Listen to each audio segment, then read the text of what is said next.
হয়, এইখিনি সময়ত আমি ৩৭ নং ৰাষ্ট্ৰীয় ঘাইপথত উপস্থিত আছোঁ আৰু এই পথেৰে অহৰহ বিভিন্ন প্ৰান্তৰ পৰা বানাক্ৰান্ত ৰাইজৰ বাবে সাহায্য সামগ্ৰী লৈ যোৱা হৈছে আৰু এইখিনিতে আমি এই ৰাষ্ট্ৰীয় পথৰ এই স্থানত আমি দেখিবলৈ পাইছোঁ এখন ট্ৰেক্টৰ।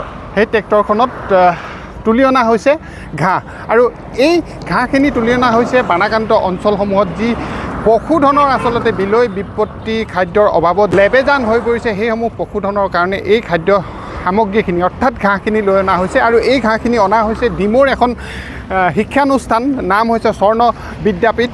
স্বৰ্ণ বিদ্যাপীঠে এয়া ব্যতিক্ৰমী পদক্ষেপ বুলি আমি কৈছোঁ। বানাক্ৰান্ত ৰাইজৰ বিলৈ বিপত্তিৰ মাজতে তেওঁলোকৰ যি পশুধনসমূহ আছে সেই পশুধনসমূহৰ কাৰণে তেওঁলোকে আচলতে এই ধৰণৰ এটা পদক্ষেপ গ্ৰহণ কৰিছে। তেওঁলোকে ৰাষ্ট্ৰীয় ঘাইপথেৰে এইখিনি লৈ আনিছে। ক'লৈ নিব, কিয় এই চিন্তা, সেইখিনি কথা আমি জানিবলৈ চেষ্টা কৰিম। স্বৰ্ণ বিদ্যাপীঠৰ এক প্ৰতিষ্ঠাপকগৰাকী আমাৰ মাজত আছে, তেখেতৰ সৈতে আমি কথা পাতিম। পুনতে আপোনাক ধন্যবাদ জনাইছোঁ যে বানত একেবাৰে বিলৈ বিপত্তিৰে নধৰা হোৱা ৰাইজৰ যি পশুধনসমূহ আছে সেই পশুধনৰ কথা চিন্তা কৰি আপোনালোকে এই ঘাঁহখিনি লৈ আনিছে। লৈ নিব আজি? নাই, আচলতে চবেই মানুহে হাহাকাৰ কৰি আছোঁ। বানাক্ৰান্তখিনি হাহাকাৰ আৰু চাই থকা ৰাইজখিনিয়ে কেনেকৈ সহায় কৰিব লাগে। স্বৰ্ণ বিদ্যাপীঠৰ সকলো ছাত্ৰ ছাত্ৰীক আমি গ্ৰুপযোগে জনাইছিলোঁ যে তোমালোকে হাতাৰে 10 টকা হ'লেও দিয়া। হাতাৰে বৰঙণি আমি এই ঘাঁহখিনিৰ লগতে মানুহক দিবৰ কাৰণে খাদ্য আনিছোঁ আৰু ছাতি লৈ আহিছোঁ। আমি 100 মান ছাতি লগত লৈ আহিছোঁ, সকলোকে দিব খুজিম। এইখিনি গৈ আমি বেতবাৰী দৰগাঁৱত দিবলৈ যাম আৰু ইয়াৰ পৰা আমি আটাই আপোনালোকৰ যোগেদি জনাওঁ পশুধনো ব্যৱস্থা কৰক। পশুৰ কথা বৰ থাকি গৈছে, গতিকে পশুধনৰ কথা আটাই গুৰুত্ব দিয়ক বুলি ভাবোঁ।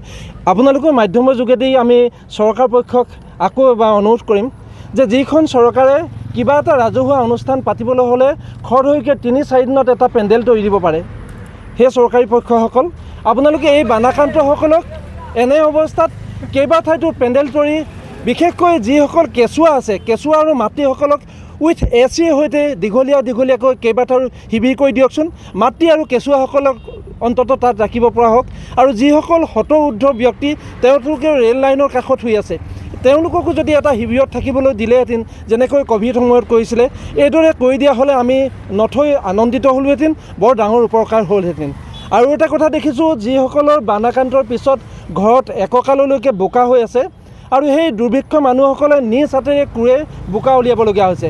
চৰকাৰ পক্ষক আমি অনুৰোধ জনাম, আপোনালোকৰ মানুহক যিহেতু আপোনালোকে বহলভাৱে কাম কৰিব পৰা সামৰ্থ্য থকা এখন ডাবল ইঞ্জিনৰ চৰকাৰ, আপোনালোকৰ মানুহক দিহিং দিপাঙৰ পৰা শদিয়াৰ পৰা ধুবুৰী মানুহক যেনেকৈ মিটিঙলৈ বাছে আনে, তেনেকৈ পুৰুষসকলক আনি আপোনালোকে বেলচাৰেদি সেই ঘৰবোৰত কাম কৰিবলৈ দিয়কচোন। যেনেকৈ সাংস্কৃতিক অনুষ্ঠান আমি সৰু সজাত পাতিবৰ কাৰণে 25,000কৈ দি মানুহবোৰক কোৱা হয়, তেনেকৈ 25,000 নালাগে, 2,000কৈ দিলেও সকলো ঠাইৰ যুৱকে ওলাই আহি সেই গাঁৱৰ ঘৰবোৰত ছাৰ্ভিচ দিব। এই কথাখিনি বিশেষ দৃষ্টি দিয়ক বুলি অনুৰোধ জনাইছোঁ। হয়, কেইবাটাও গুৰুত্বপূৰ্ণ আহ্বান জনাইছে। আৰু এটা কথা মই আপোনাক সুধিব বিচাৰিম, যিহেতু এই যিখিনি ঘাঁহ, দল ঘাঁহ, এইখিনি যোগাৰ কৰাতে বহুখিনি কষ্ট হৈছে আপোনালোকৰ, কেনেদৰে যোগাৰ কৰিলে? সকলোৱে ওলাই যাওক। আমাৰ নিতাই পুখুৰী ৰূপহী বামৰ ফালে মানুহে ঘাঁহ কাটিবলৈ আৰম্ভ কৰিছে। মিচিং ভাই বন্ধুসকলে কথাখিনি কোৱাৰ পাছতে তেওঁলোকে নাও লৈ ঘাঁহ কাটিবলৈ আৰম্ভ কৰিছে। আমি কৈছোঁ ইয়াৰ পিছত আমি আকৌ আহিম, তেওঁলোকে কাইলৈৰ কাৰণেও ঘাঁহ কাটিব। তেওঁলোকে সাংঘাতিক ধৰণে পৰিশ্ৰম কৰি আছে, খালি মানুহবোৰ গৈ তাৰ পৰা ঘাঁহখিনি আনিলেই হ'ল। তেওঁলোকে ন্যূনতম কিবা সামান্য এটা লৈছে, তাৰপাছত ঘাঁহখিনি দি আছে। আমি সেইটো সুযোগ ল'বলৈ আটাই আগবাঢ়ি আহিব লাগে। হয়, আপোনাক ধন্যবাদ জনাইছোঁ এই পদক্ষেপৰ বাবে। আমাৰ মাজত ডিমৌ মহাবিদ্যালয়ৰ প্ৰাক্তন উপাধ্যক্ষগৰাকী আছে, স্বৰ্ণ বিদ্যাপীঠৰ সৈতে এতিয়া জড়িত। ছাৰ, পৰিস্থিতিৰ কথা পুনৰ নকওঁ, চাৰিওফালে যি অবৰ্ণনীয় পৰিৱেশ, কি ক'ব এইখিনি সময়ত? নাই, এইটো আমাৰ এটা মানে অভাৱনীয়। আমি কোনোদিন ভবা নাছিলোঁ যে আমাৰ শিৱসাগৰ জিলাত বা চৰাইদেউ জিলাত বা যোৰহাট জিলাত এনেধৰণে হ'ব। আৰু গোটেই ঘটনাটোৰতো অত্যন্ত দুখ লগা, ইয়াৰ ভাষা নাই। এতিয়া কথা হ'ল যে আমি যিয়ে যেনেকৈ পাৰোঁ আৰু আৰ্তজনৰ ওচৰত আমি সকলোৱে থিয় হ'ব লাগে। আমি থিয় হৈছোঁ, যথেষ্ট মানুহ গৈছে, কিন্তু চৰকাৰীভাৱে যেন অকণমান ক'ৰবাত লেছ কৰি আছে, তেনেকুৱা এটা এজন সাধাৰণ নাগৰিক হিচাপে মোৰ অনুভৱ হৈছে। বাকী ৰাইজে আজি বহু জেগাৰ বহু দূৰৰ পৰা আহিছে, শিৱসাগৰ জিলালৈ ঢাপলি মেলি আহিছে, যোৰহাটলৈ গৈছে বা চৰাইদেউলৈ গৈছে। গতিকে মই সমূহ ৰাইজক আমি এইটো এই যিটো একত্ৰিতভাৱে যিটো বাওঁখে উঠিলে গুৰি পৰুৱাৰ যিটো মৰণ নাই বুলি কয়, আমাৰ অসমীয়া সমাজৰ যিটো প্ৰবাদ আছে, সেই প্ৰবাদ অনুযায়ী এই প্ৰবাদ অনুযায়ী আমি যিধৰণে বাওঁখে উঠিলে গুৰি পৰুৱাৰ মৰণ নাই, এই যিধৰণে ৰাইজে যিধৰণে আহিছে শিলডল ভাঙি, সেইটো সঁচাকৈ প্ৰশংসনীয়। কিন্তু বহু জেগাত এতিয়া এনেকুৱা হৈছে যে তাত নাৱৰ সুবিধা নাই, যাব নোৱাৰে। গাড়ীত লৈ গ'লেও ট্ৰেক্টৰ যায়, সকলো ঠাইতে ট্ৰেক্টৰো নাযায়, সৰু সৰু নাও লাগে, টুলুঙা নাও লাগে বা সৰু সৰু যিবিলাক হাত নাও লাগে, সেই নাওবিলাকৰ যোগেদি তাত যোৱাটো সম্ভৱ। গতিকে এইবোৰ ক্ষেত্ৰত আমি এজন নাগৰিক হিচাপে অনুৰোধ জনাইছোঁ, আহ্বান জনাইছোঁ যে আমাৰ জিলা প্ৰশাসনসমূহে, আটাইকেইখন জিলাৰ প্ৰশাসনসমূহে এইটো এটা ব্যৱস্থা ল'ব লাগে, যাতে গাঁৱৰ যিসকল মানুহ এতিয়াও আবদ্ধ হৈ আছে, বহুত মানুহ এতিয়াও আবদ্ধ হৈ আছে আমি জানো, তেওঁলোকক যাতে সৰু সৰু নাওবিলাকত গৈ তেওঁলোকক যাতে উদ্ধাৰ কৰিব পাৰে, উপযুক্ত স্থানত তেওঁলোকক আনিব পাৰে। আৰু আমি আমাৰ স্বৰ্ণ বিদ্যাপীঠৰ পৰা এই প্ৰয়াসটো আমি ৰাখিছোঁ।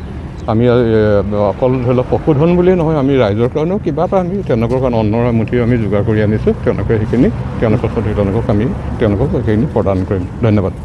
হয়, এনেদৰে আমি দেখাইছোঁ এতিয়া ডিমৌৰ পৰা স্বৰ্ণ বিদ্যাপীঠৰ এই পৰিয়ালটো, এই বিদ্যালয়ৰ পৰিয়ালটো, শিক্ষয়িত্ৰীসকলো আছে, তেওঁলোক এতিয়া আগবাঢ়িছে বানাক্ৰান্ত ৰাইজৰ মাজত থিয় হৈ তেওঁলোকে এষাৰ মাত দিব। আৰু তেওঁলোকে যি সময়ত আচলতে হাজাৰ হাজাৰ হেক্টৰ কৃষিভূমি পানীত বুৰ গৈ আছে আৰু ৰাইজৰ পশুধনে খাবলৈ নাপায়, যিটো কোনোমতে আচলতে লৈ থিয় হৈ আছে, সেই পশুধনসমূহৰ মাজলৈ তেওঁলোকে লৈ আহিছে ব্যতিক্ৰমী চিন্তাৰে ঘাঁহ